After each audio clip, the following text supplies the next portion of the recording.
Assalamualaikum warahmatullahi wabarakatuh. Apa kabar anak-anakku sekalian? Alhamdulillah kita bisa ketemu lagi dalam pembelajaran tematik subtema 1 tentang aneka benda di sekitarku. Sebelum belajar, marilah kita berdoa terlebih dahulu. Bismillahirrohmanirrohim.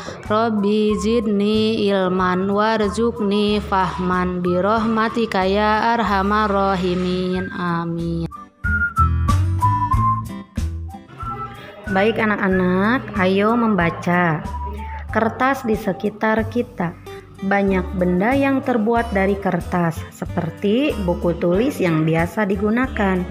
Contoh lainnya, tisu, kardus, dan koran juga terbuat dari kertas.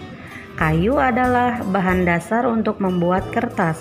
Pembuatan kertas dilakukan secara bertahap di pabrik. Kayu-kayu besar dipotong hingga sebesar korek api. Setelah itu, kayu dipanaskan hingga menjadi bahan lunak seperti bubur. Bubur inilah yang disebut bubur kertas atau pulp.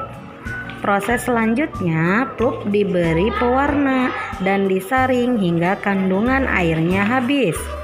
Pulp yang sudah kering meninggalkan ampas berupa serat selulasa yang saling terkait. Kemudian serat selulosa ini digiling hingga pipih menjadi seukuran kertas yang diinginkan. Cobalah kamu menulis di atas kaca. Apakah hasil tulisanmu di atas kaca seperti di kertas? Kertas memiliki sifat dapat menyerap air. Kertas dapat menyerap tinta pulpen dengan baik. Dengan demikian, semua yang kamu tulis di kertas dapat dibaca dengan jelas. Nah, anak-anak, coba perhatikan ya. Di sini ada beberapa contoh dari berbagai bahan plastik. Di sini ada solusi dan masalahnya. Perhatikan benda-benda yang ada di rumahmu. Mungkin banyak benda yang terbuat dari plastik di rumahmu. Coba sebutkan benda-benda yang terbuat dari plastik. Ternyata sangat banyak alat rumah tangga yang terbuat dari plastik. Dimulai dari ember, gayung, sampai sendok sayur. Kantong kemasan dan botol air minum juga terbuat dari plastik.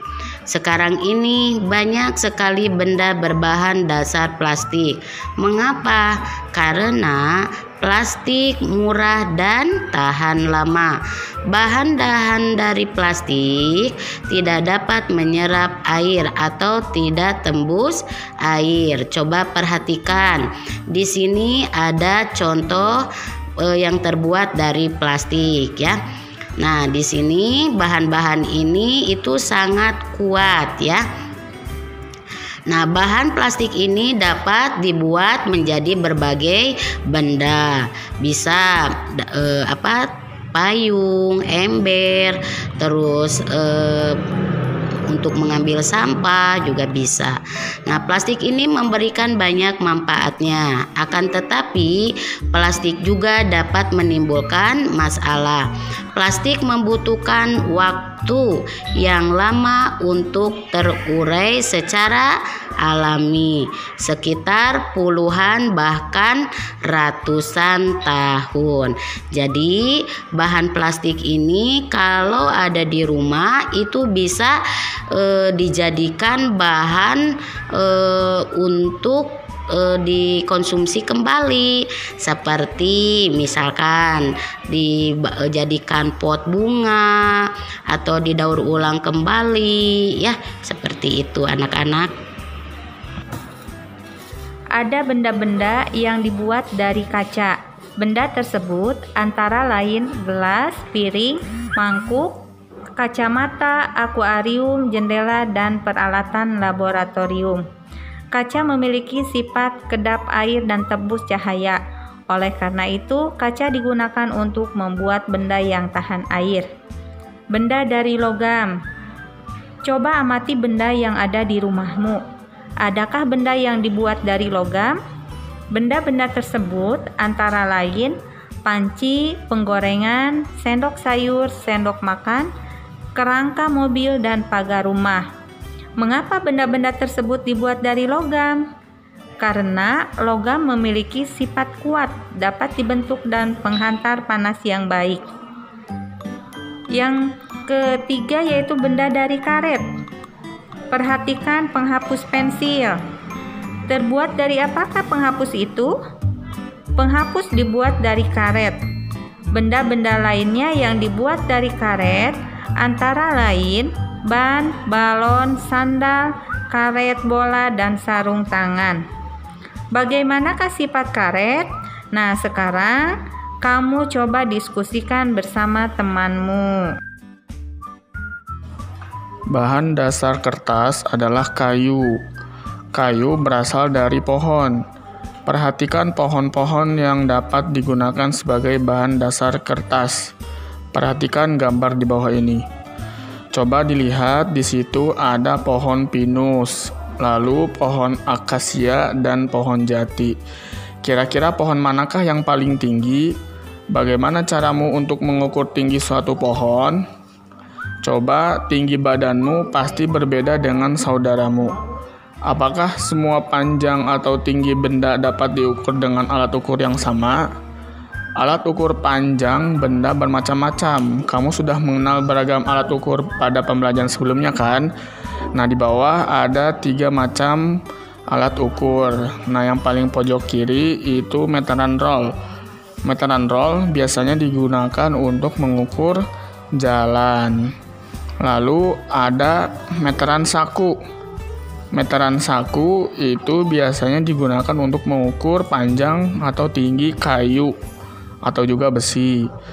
Lalu yang terakhir meteran pita. Nah, kalau meteran ini biasanya digunakan untuk mengukur baju atau tukang jahit yang biasa membuat baju. Nah, ini biasanya digunakan untuk mengukur dan mengukurnya menggunakan meteran pita. Nah, itu ya anak-anak, bahan dasar dari membuat kayu adalah dari pohon. Nah, pohon itu biasanya digunakan pakai pohon pinus, pohon akasia, atau pohon jati. Kalian pernah lihat kan pohon-pohon tersebut kalau misalkan barang-barang di sekitar kalian yang menggunakan kayu. Nah, biasanya dari ketiga pohon tersebut. Oke, untuk pembelajaran tema hari ini cukup sampai di sini. Nah, jangan lupa untuk tugas, tuliskan alat ukur yang tepat untuk mengukur benda-benda berikut. Diskusikan bersama keluargamu. Contoh, lihat nomor 1, tinggi badanmu. Nah, biasanya jenis alat ukur apa yang digunakan? Apakah meteran roll, meteran tali, atau meteran untuk mengukur kayu? Terus panjang lingkar pinggang, jenis alat ukur yang digunakan apa? Panjang meja di kelas juga jenis alat ukur yang digunakan apa? Begitu seterusnya. Lalu untuk yang kedua, lalu untuk tugas yang kedua, diskusikan bersama keluargamu apa yang dapat kamu lakukan untuk menghemat kertas. Tuliskan hasil diskusinya di bawah ini. Cukup 3 aja ya, nggak usah banyak-banyak. 3 cara bagaimana caranya untuk menghemat kertas. Lalu untuk hasil tugasnya bisa dikirimkan di link yang nanti Bapak Ibu Guru berikan. Terima kasih, selamat belajar yang semangat ya. Wassalamualaikum warahmatullahi wabarakatuh.